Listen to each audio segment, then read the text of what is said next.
Aujourd'hui et depuis fin février 2022, la guerre enflamme les portes de l'Europe comme si la cruelle comédie du monde était infinie. Malheureusement, ce conflit a été déclenché par un des alliés de 1945, membre permanent du Conseil de sécurité de l'ONU, en violation du droit international. Alors que nous pensions ces images définitivement prescrites, c'est à nouveau le triste cortège des morts, des réfugiés, avec la détresse humaine et les destructions avec des risques considérables d'une amplification ou d'une extension dont les conséquences potentielles seraient terribles. L'évocation de la guerre de 39-45 se limite à la débâcle de 1140, où mettant volontairement ou pas quelques faits d'armes glorieux de notre armée. Qui se souvient de Narvik et du succès de nos chasseurs alpins et de nos légionnaires? Qui se souvient de Jamblou, où le carnage et la combativité de nos soldats ont bloqué l'avance allemande, permettant ainsi à près de 200 000 soldats de rejoindre l'Angleterre et de reprendre le combat, pendant que d'autres, dans notre empire colonial, préparaient clandestinement la revanche. En ce 8 mai 2023, où nous commémorons le 78e anniversaire de la victoire du 8 mai 1945, nous constatons qu'une nouvelle guerre, fruit de la violence entre deux États, perdure depuis un an à nos portes, à 3 heures de vol de Paris. Rappelons-nous l'épisode de la drôle de guerre de 1939 à 1940, début de la Seconde Guerre mondiale qui avait d'abord embrasé l'Europe, avant de s'étendre au reste du monde. Officiers, sous-officiers, caporaux et soldats de la première armée française. Le jour de la victoire est arrivé. À Berlin, j'ai la fierté de signer, au nom de la France, en votre nom, l'acte solennel de la capitulation de l'Allemagne. Digne de la confiance de notre chef suprême, le général de Gaulle, libérateur de notre pays, vous avez, par vos efforts, votre ferveur, votre héroïsme, rendu à la patrie son rang et sa grandeur. Il y a 80 ans, l'année 1943 fut une année terrible. La répression s'accroît.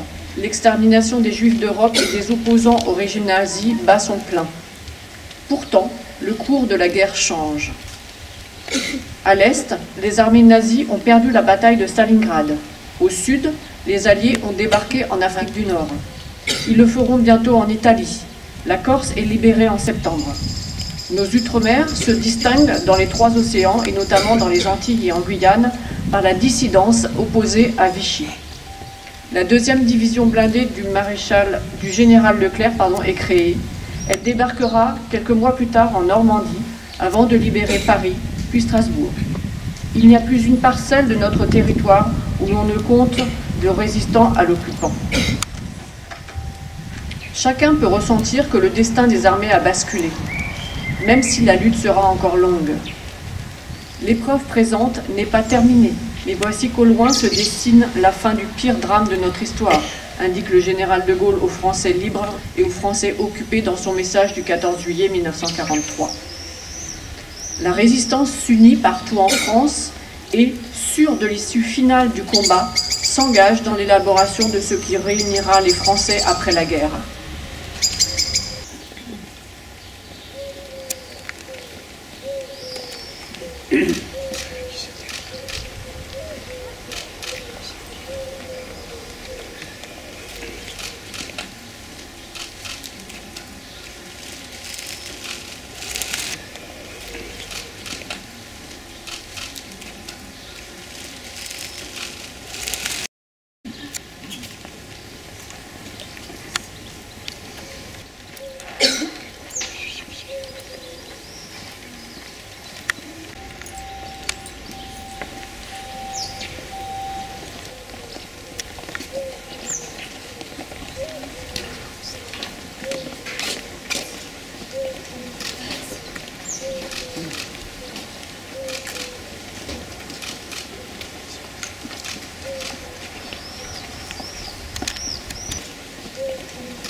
Merci les enfants d'être là aussi nombreux. C'est vraiment très agréable de une cérémonie avec autant d'enfants. Bravo, bravo, vraiment très très bien. Et revenez à chacune parce que c'est très très important de leur mémoire, de se rendre compte que c'est la vraie vie. Ça s'est vraiment passé sur votre territoire, c'est pas seulement un film. Merci d'être là. Merci à tous. À la prochaine fois.